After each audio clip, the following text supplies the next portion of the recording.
Surely you've experienced this. In good connections, for example, you have with your family, you kind of know what they are thinking about. With your mother, for example, you probably have a pretty deep connection, right? So you know what she would be thinking, or what she's worried about, or what she wants right now, what the place is that she wants to go eat to, what she wants to cook again, and you wanted to at the same time. It's almost like you could read their minds, but you are so certain that you know what they are thinking that you don't even had to dig in their minds. And some might say, okay, this is because you've got to know this person over a long period of time, which is true. Of course, this plays into account, but I think there's some spiritual stuff going on. You might call me crazy for this, but imagine this, they are your parents and your closest beings in this universe for now. So, of course, they would get kind of closer to you, also with the connection you'd have. If you had ever kissed a girl, you would know that there immediately is some connection between you, like a strong pull. And in this pull, right away you will notice that you kind of know what the other person is thinking, where they are at, even. And imagine a superpower, which this would be if you put it onto the right people. If you played League of Legends, it's kind of like this Callista sphere, which you bound an ally to, but you only have one. So I think this also is true for real life. You can't just kind of soul bond with as many people as you like. That's also why I think the degenerate life is wrong. Because if you're taking all of these women at the same time and build this connection over intimate encounters, then it will wear down over time. The more you do, the less of a connection it will be. And then after you've been with 20 girls that didn't even mean anything to you, you will meet your wife, marry her, and now the connection is kind of low. If you have your best friends, for example, they, when there's a moment of silence, just today I had this. We were talking about a thing, and then we had 3 seconds of silence. I just wanted to say something about a friend that finally now came into the gym, but he said it first, in the same moment that I opened my mouth. And this happens quite a lot. If you start to notice this, this will help him quite a lot. He's also my best friend, so I think friends can also be deep because you've known them over time and maybe shared some deep passions with them. You might call me cringe or crazy for this, but I don't really think that it's so out there. It might actually be like this because to the people that you have a poor connection with, you don't know what they are thinking, and the people you hate, they are kind of unpredictable. The homeless guy which you meet in the street, which smells of alcohol, and you're kind of disgusted by him, you fear him more because you don't know what he's going to do. That's also why you can trust your mother because you kind of know what she's thinking about. Because you've built up this connection, not only because she had cared for you, there's also this aspect of love between you, right? So, with your partner, for example, if you had built a connection there, it would also be depending on love with your family as well. The point of this video is to warn you about the magic that can just disappear if you spend this energy on the wrong people.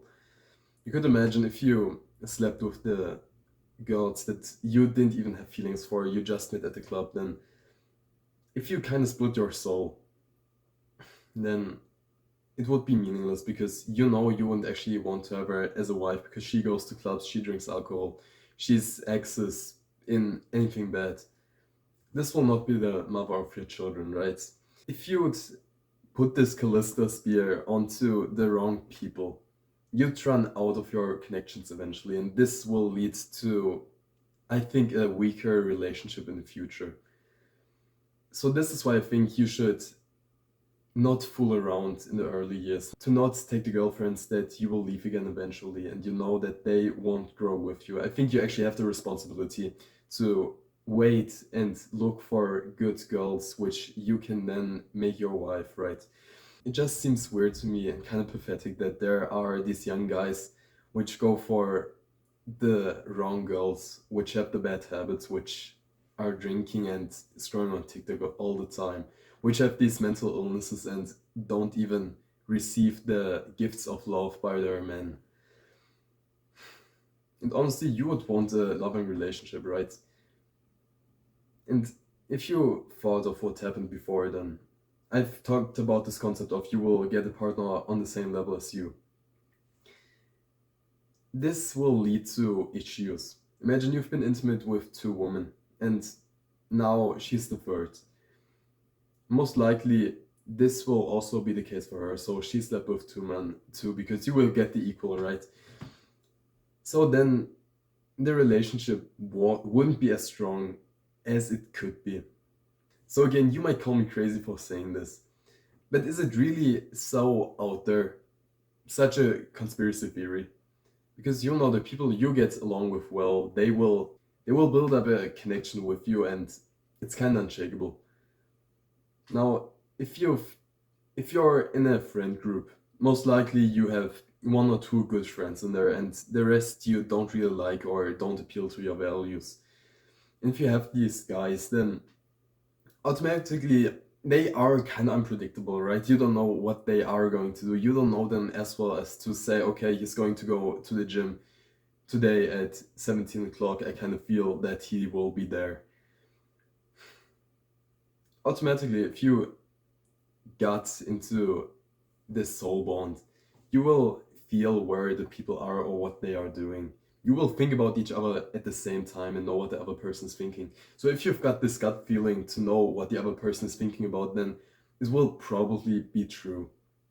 Because you might be thinking the same thing. Okay, this happens quite a lot. So it's actually the rule that you think the same thing and it's not the exception. And instead of refusing this concept, this conspiracy theory almost, what if we kind of made it true and gave these affirmations to ourselves? What if we kind of made it true and gave those affirmations to ourselves that this might be true? Because you know you can get stuff into your life by just thinking about it and being confident that it will happen.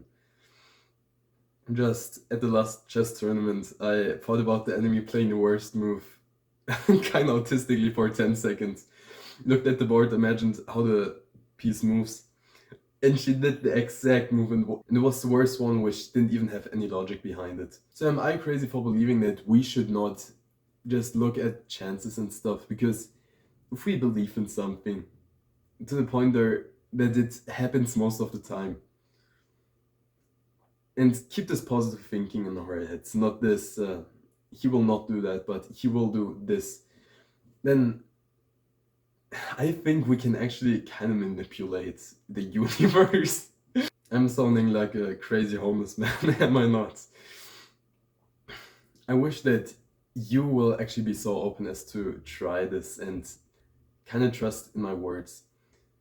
Because waiting for a good woman's good general advice, and then if you get more serious with her, you might actually relate to what I just said.